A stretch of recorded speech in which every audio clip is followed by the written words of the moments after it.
AoS 3.0 has been very linear and balanced, and now we've got this wrecking ball to come in and ruin everything. Find out why.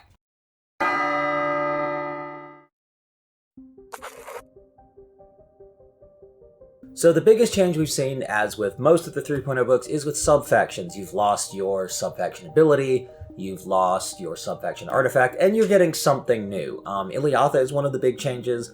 Instead of activating one command ability and affecting 2 units, now 2 of them can use their Ether Quartz reserves.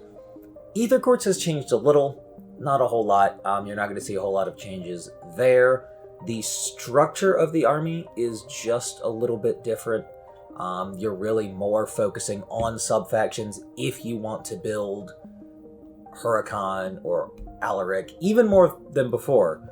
That's what you're going to be doing. And now everything is getting their own command abilities, their own artifacts of power. The Sonari feel a little bit more like an afterthought now. They're still really good, but they feel more of like, okay, you can bring them if you want, but really you're either focusing Venari, Alarith, or Huracan. So if you liked Sonari, you can still play them. They're still really good, but your book's not going to support them quite as much. The best unit in the game in the book, is probably still the Light of Altharion. He can do a ridiculous amount of damage. You can't modify his save. He halves all damage dealt to him. He does mortal wounds on top of his damage. He does extra damage when he hits, especially if he charges. He is an absolute combat machine. Really, the only way to take him out is mortal wound spam and spells. And if you're playing into Lumineth, you're not going to be casting spells unless you're Tzeentch.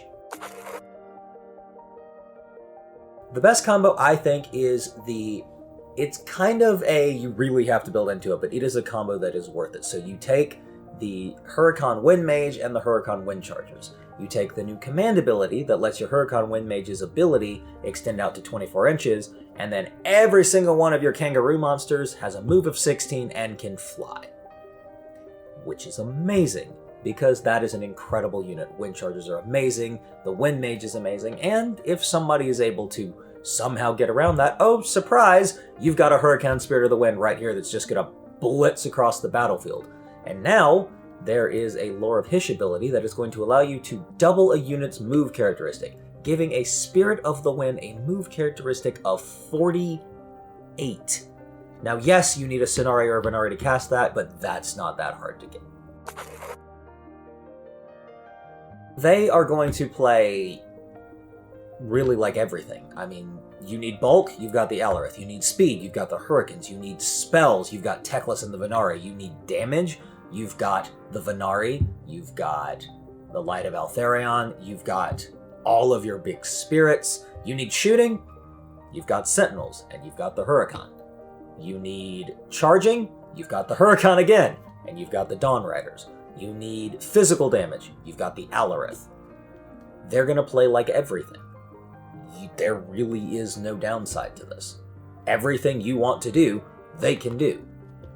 Everything everyone else can do, they can do better. They're incredible. I don't know if they're overpowered, but they're starting to feel that way. I feel like maybe Games Workshop is going to give us a slight nerf. Now, in their defense, in Games Workshop's defense, these units, none of them are cheap. All of them are pretty expensive for what you're getting, so your army's not going to be very big. And that is where we come into how to play against them. They're not going to have as many bodies on the battlefield as you, unless you're playing Sons of Behemoth. Then everybody has worse bodies than you. But you've got bigger bodies, so it doesn't count. Playing against them, you're going to want to make sure they can't get off their spells. Make sure you front load them with Unbinds. Make sure you absolutely deny their casting. If you're playing into them with Tzeentch, let them get their spells and punish them for it. Make sure that they are taking damage from their spells. If you're not playing Tzeentch, don't let them have spells. Outspeed them. If they're playing Huracan, outmaneuver them. If they're playing Alarith, get behind them. If they're playing shooting, throw up your shields. Put your screens in the front. Because the thing about Lumineth is, yes, they can do everything. But if you're not focused with your Lumineth army, you're going to really see that synergy is going to fall apart really quick. So you find what your enemy is focusing on, you capitalize on it. Alarith are slow. Hurricane are fragile. Venari need their spells. Deny them that. If you liked this video and want to see more like it, let us know. Leave us a like. Subscribe to us. Comment below. Let us know what you liked. Let us know what you didn't like. Let us know what you want to see in the next one. If you want to see more videos about the Lumineth, we got the Arcane Cataclysm box review right over here. And if you want to see the only mages that can top Lumineth sorcery, check out our review of the Tzeentch book right here. I'm Clint with Bowles. Y'all have a good one.